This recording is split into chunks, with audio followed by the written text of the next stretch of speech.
મિત્રો, અમેરિકા રહેતો દીકરો તેના પિતાને દાદા વિશે પૂછતો તો તે કાંઈ જવાબ ન આપતા. વર્ષો પછી દીકરો ભારત ગયો તો એવી ખબર પડી કે તેના દાદા. તો સાંભળો મિત્રો, રાજ અને તેના પિતા બંને પોતાના ઘરમાં બેઠા હતા. રાજ સમયની રાહ જોઈ રહ્યો હતો. તેના પિતાને એક વાત કહેવી હતી. થોડા સમય પછી અચાનક રાજ બોલ્યો, પપ્પા, મારે જો કાયમ માટે ઇન્ડિયામાં જવાનું થાય તો તમે શું રિએક્ટ કરો? રાજે સવાલ પૂછ્યો.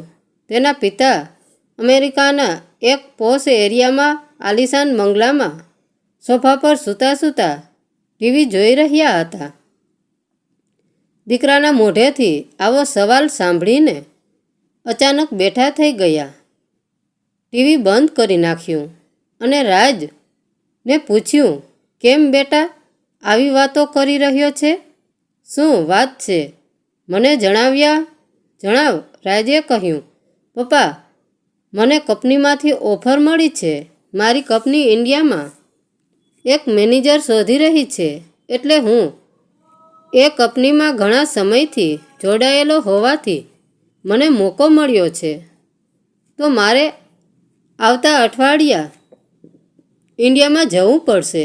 પણ બેટા, હમણાં જ તો તું તારી કંપનીના કામ માટે થઈને ઇન્ડિયા જઈ આવ્યો અને ત્યાં ખાસ એવું રોકાઈને પણ આવ્યો હતો. લગભગ 2 મહિના પછી તું ઘરે આવ્યો છે અને ફરી અઠવાડિયામાં જ આવી વાત કરી રહ્યો છે. દીકરાએ ફરી પાછો જવાબ આપતા કહ્યું, પણ હું જ્યારે ઇન્ડિયા ગયો હતો 2 મહિના માટે, ત્યારે માત્ર નવા ઓફિસરની શરૂઆત કરવા અને અમુક કંપની સાથે જોડાયેલા મહત્ત્વના લોકોને ટ્રેનિંગ આપવા માટે ગયો હતો. તો પછી હવે ફરી પાછું કેમ? હવે કંપનીએ મારું પરફોર્મન્સ જોઈને ઇન્ડિયાની નવી ઓફિસમાં મારું ટ્રાન્સફર કર્યું છે અને હવે મારે થોડા સમય માટે ત્યાં જવું પડશે અને એ જ બધું સંભાળવું પડશે. રાજે જવાબ આપ્યો. અરે, ફરી પાછું ઇન્ડિયા જવાનું?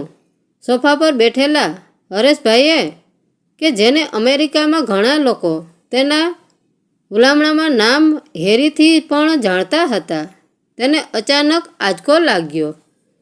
અચાનક તેને ભૂતકાળ યાદ આવી ગયો હોય એમ બધું યાદ કરવા લાગ્યા.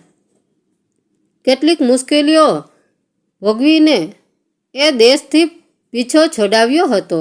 તેઓ વિચારવા લાગ્યા કે જાણે તેના નસીબ તેને ફરી પાછું એ બાજુ ખેંચી રહ્યા છે. મનમાં એક અજીબ ડર હતો.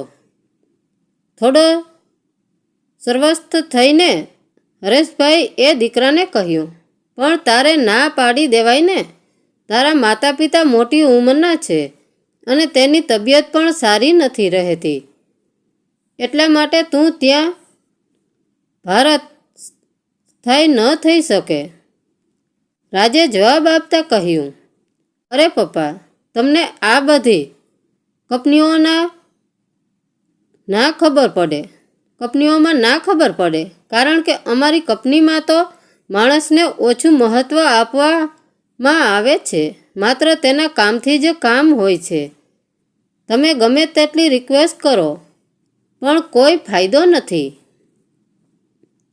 પિતાએ જવાબમાં કહ્યું, તો પછી તું કોઈ બીજી સારી નોકરી શોધી લે જે તને અહીંયા નોકરી આપે. તું તો સરસ ભણેલો છો, તને ખૂબ જ સારી નોકરી મળી જશે. ત્યારે દીકરાએ જવાબ આપતા કહ્યું કે પપ્પા, તમે આ રીતે ન જુઓ, કારણ કે આ હકીકતમાં મને એક ચેલેન્જ આપવામાં આવી છે કે જો હું ભારતમાં જઈને અમારું કુશળતાથી ચલાવી શકું તો મને એક ખૂબ જ સારી પોસ્ટ પણ મળી શકે છે અને ભવિષ્યમાં એવું પણ થાય કે મને નોકરીમાંથી પાર્ટનરશિપ ઓફર કરી શકે? રાજનો આ જવાબ સાંભળીને પિતાએ કહ્યું, સારું, ભલે, જેવી તારી ઈચ્છા. મનમાં ને મનમાં તેઓ ડરી રહ્યા હતા અને સાથે સાથે તેનો ભય વધી રહ્યો હતો, પરંતુ દીકરાને કંઈ કહી ન શકાય. રાજ ત્યાંથી જતો રહ્યો. રાજે તેના પિતાને બધી વાત કરી, પરંતુ એક વાતથી રાજના પિતા પણ અજાણ હતા. વાત એવી હતી કે તે 2 મહિના માટે ભારત ગયો હતો. ત્યારે એવું બન્યું કે તેને જ પોતાના બોસને કાયમ ભારત વસવાટ માટે ખૂબ જ અરજી કરી હતી અને ઘણી આજીજી કર્યા પછી તેનું ટ્રાન્સફર ભારત કરવામાં આવ્યું હતું. વાત એવી હતી કે આશરે 3 મહિના પહેલાં તેને ખબર પડી કે તેને ઇન્ડિયામાં 2 મહિના માટે જવાનું છે. ત્યારે પણ તેના પિતા તેને ના પાડી રહ્યા હતા, પરંતુ વાત માત્ર 2 મહિનાની હોવાથી આખરે તેના પિતાએ હા પાડી અને તે ભારત ગયો હતો. ભારત ગયા પછી ત્યાં તેના સગા સંબંધીઓના ઘરે પણ જવાનું થયું. લગભગ બધા સગા તેના અમેરિકામાં જ વસવાટ કરી રહ્યા હતા, પરંતુ તેના એક મામા વર્ષોથી ભારતમાં જ રહેતા હતા. ભારત પહોંચીને ઓફિસના કામમાં રાજ લાગી ગયો. થોડા દિવસો પછી 3 દિવસનો સમય હોવાથી તેણે નક્કી કર્યું કે તે તેના મામાના ઘરે મળવા જશે અને રાજ રજા મળતાની સાથે જ તે મામાના ઘરે ગયો. વર્ષો પછી મામા અને મામીને મળ્યા એટલે ઘણી બધી જૂની વાતો યાદ કરવા લાગ્યા. વાતોમાંથી બીજી વાત નીકળતા રાજની મામીએ તેને કહ્યું, તારા દાદાને વર્ષો પછી મળ્યો તો કેવું લાગ્યું? દાદા, આ શબ્દ વર્ષો પછી રાજે સાંભળ્યો. તેના પિતાએ કોઈ દિવસ દાદાનો ઉલ્લેખ નહોતો કર્યો. ઘણી વખત રાજ તેના પિતાને દાદા વિશે પૂછતો, પરંતુ કોઈને કોઈ વાત કરીને તેના પિતાએ આ સવાલનો જવાબ આપવાનું ટાળી દેતા. રાજે તરત જ તેના મામીને કહ્યું, મારે દાદાને મળવાનું જ બાકી છે. શું તમે જાણો છો એ કઈ જગ્યાએ રહે છે? તેના મામીએ તેને એડ્રેસ આપ્યું, પરંતુ સાથે સાથે કહ્યું કે વર્ષો પહેલાં ત્યાં રહેતા હતા, અત્યારે તો ખબર નથી. રાજ તેના દાદાનું નામ પણ નહોતો જાણતો. તેના મામીને પૂછ્યું તો તેને કહ્યું કે તેને આસપાસ બધા ધીરજલાલ શેઠ તરીકે જ ઓળખતા અને ખૂબ જ માન સન્માન મળતું. તરત જ મામીના ઘરે જમીને નીકળી પડ્યો. રાજ તેના દાદાની શોધ માટે એડ્રેસ આપ્યું હતું. ત્યાં આજુબાજુમાં ઘણા લોકોને પૂછ્યું કે ધીરજલાલ શેઠ અહીં ક્યાં રહે છે. ઘણા લોકો તો નવા આવ્યા હોય ઓળખતા પણ નહોતા. અંતે એક દુકાનમાં કોઈ એક વૃદ્ધ માણસ બેઠું હતું. ત્યાં જઈને રાજે પૂછ્યું કે તમે આ વ્યક્તિને ઓળખો છો? ત્યારે તે વ્યક્તિ રાજની સામું એક નજરે જોતા જ રહ્યો. પછી પૂછ્યું, કોણ છો ભાઈ? વર્ષો પછી તેને કોઈ મળવા આવ્યું છે. રાજે કહ્યું કે હું તેનો દૂરનો સંબંધી છું. તમે ઓળખો છો ધીરજલાલને? તે વૃદ્ધ માણસ ભાવુક થઈ ગયા અને કહ્યું કે ઓળખો છો નહીં બેટા, હું વર્ષોથી તેની જ સાથે જ મોટો થયો છું. અમે બંને વર્ષો જૂના ભાઈબંધ છીએ. રાજે તેના દાદા વિશે બધું જાણવાની કોશિશ કરી. ત્યારે દુકાનમાં બેઠેલા વૃદ્ધ માણસે કહ્યું કે ધીરજલાલ શેઠ ખૂબ જ પ્રતિષ્ઠિત વેપારી હતા, પરંતુ તેના દીકરા હરેશને વિદેશ જવા માટે ઘણો મોટો ખર્ચો કર્યો.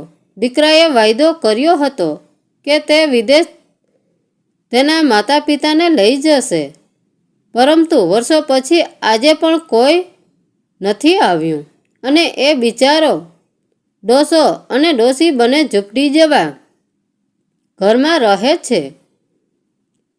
દરરોજ ટિફિન પણ આવી જાય છે અને તેના જીવન જરૂરિયાતની વસ્તુ જોઈતી હોય તો મારી પાસેથી લઈ જાય છે. તે માણસને રાજ એ કહ્યું કે હું તેને મળવા જાઉં છું ત્યારે આવવું જ છે.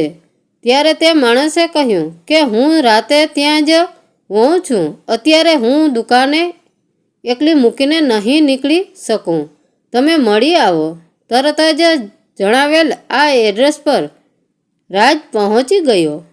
અત્યંત સામાન્ય ઘરની પરિસ્થિતિ, કલર બધું જૂનું. આગળ ફળિયામાં એક બાઇક પડ્યું હતું જે કદાચ તેના દાદાજી જુવાનીમાં ચલાવતા હશે. એ બાઇકને પણ જાણે વર્ષો જૂની ધૂળ લાગી ચૂકી હતી. વર્ષો પછી પહેલી વખત આજે રાજને ખબર પડી કે તેના દાદા અને દાદી જીવતા છે અને ભારતમાં રહે છે. દાદા દાદીને મળીને કહ્યું કે પોતે કોણ છે અને તેને પગે પડી ગયો. દાદા દાદી ધ્રુસકે ને ધ્રુસકે રડવા લાગ્યા. વર્ષો પછી દીકરો તો ન આવ્યો, પરંતુ દીકરાનો દીકરો તેને મળવા માટે આવ્યો. તરત જ રાજ એ કહ્યું કે ચાલો દાદા દાદી, હું તમને મારી સાથે વિદેશ લઈ જાઉં છું, હવે ત્યાં જ રહીશું. પરંતુ દાદા દાદી આ વર્ષો જૂનું ઘર છોડવા નહોતા માગતા અને ત્યાં જ રહેવા માગતા હતા. તરત જ રાજે કહ્યું કે ભલે તમે ન આવી શકો, પરંતુ હું રહેવા આવી જઈશ. એમ કહીને બોસ પાસેથી કાયમ માટે ભારત રહેવાની આજીજી કરી અને તેને નોકરી પણ મળી ગઈ. દાદા દાદીને કહ્યું કે મારે થોડા સમય માટે વિદેશ જવું પડશે, ફરી પાછો હું અહીંયા તમારી સાથે રહેવા આવી જઈશ. વિદેશ જઈને તરત જ બોસને આજીજી કરી, તેમજ એક વખત તો એવું પણ કહી દીધું કે તમે મને ઓછો પગાર આપશો તો પણ ચાલશે, પરંતુ મારે ભારત જવું છે. એટલે તરત જ તેને ભારતનું ટ્રાન્સફર મળી ગયું અને આખરે તે ભારત રહેવા જતો રહ્યો. તેના પિતાને હજુ આના વિશે કંઈ જ ખબર નહોતી. વર્ષો પહેલાં તેના પિતાએ જે ઋણ નહોતું ચૂકવ્યું, કદાચ એ ઋણ ચૂકવવા માટે તે પોતે આવી ગયો. દાદા દાદી પણ તેને નજર સામે જોઈને અત્યંત રાજી થતા. થોડા જ મહિનાઓમાં દાદા અને દાદીની તબિયતમાં પણ ઘણો સુધારો આવી ગયો અને પહેલાંથી પણ વધારે સારી રીતે બંને લોકો તેના પૌત્રો સાથે રહેવા લાગ્યા.